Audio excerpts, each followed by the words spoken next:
Необоснованно задержанная уйгурка была освобождена после петиции, поданной Amnesty International. Махира Якуб, проживающая в городе Кульджа, была осуждена в январе этого года по обвинению в предоставлении финансовой поддержки террористической деятельности за рубежом за оказание финансовой поддержки своим родителям, которые проживают в Австралии. В 2013 году женщина перевела родителям деньги для покупки жилья. 22 мая организация Международной амнистии начала акцию с требованием освободить незаконно задержанную Махиру Якуб. До 2019 года женщина работала в страховой компании. Ее сестра Мархаба Якуб, проживающая в Австралии, сообщила, что 31 августа организация Международной амнистии провела встречу по поводу акции. На встрече присутствовали некоторые члены парламента, которые пообещали передать информацию о положении Махиры Якуб Министерству иностранных дел Австралии и китайскому консульству. Мархаба Якуб написала в социальной сети, что ее сестра вернулась домой.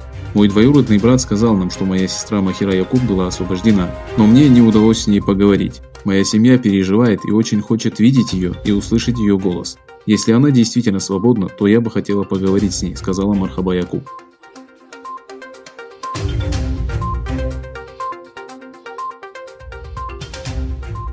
Стало известно, что 31 августа коллегия адвокатов Нью-Йорка написала открытое письмо министру общественной безопасности Китая Чао Кэджи и секретарю регионального комитета Коммунистической партии в уйгурском регионе Чену Чуанго, в котором раскритиковала отношение китайских властей к уйгурам, казахам и другим тюркам.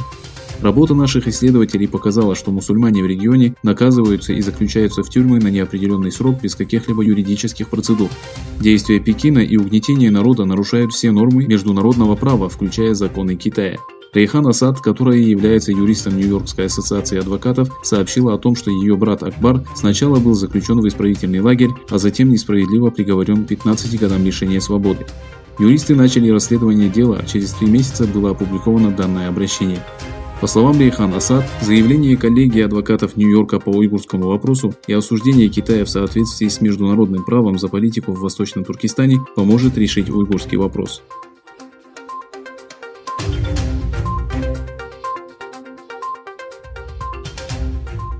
Правительство Малайзии оставило без ответа требования Китая о репатриации уйгурских беженцев.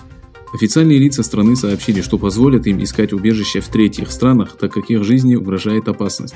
Согласно информации Reuters, советник премьер-министра Малайзии Мохт Ридван Юсуф сделал вышеуказанное заявление и опубликовал его на веб-сайте правительства. Страны Юго-Восточной Азии всегда были перевалочным пунктом для беженцев, которые хотят избежать репрессий и арестов. Через Малайзию мусульмане-уйгуры переезжают в Турцию. Однако Юсуф отметил, что вопреки угнетению уйгуров, Малайзия уважает право суверенных стран на невмешательство в ее внутренние дела.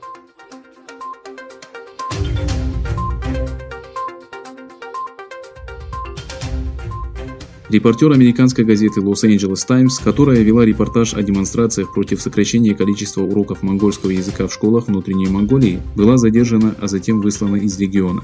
Согласно информации, опубликованной на сайте газеты, женщину доставили в полицейский участок автономного района, допросили и продержали в камере более 4 часов.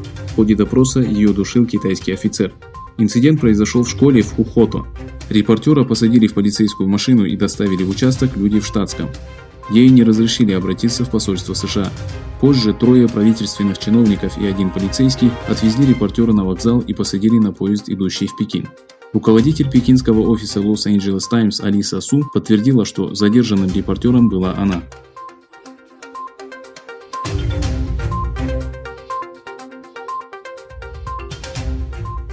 Белый дом сообщил, что премьер-министр Косово Абдулла Хоти и президент Сербии Александр Вучич подписали соглашение о нормализации экономики между 2 странами на церемонии, в ходе которой присутствовал президент США Дональд Трамп.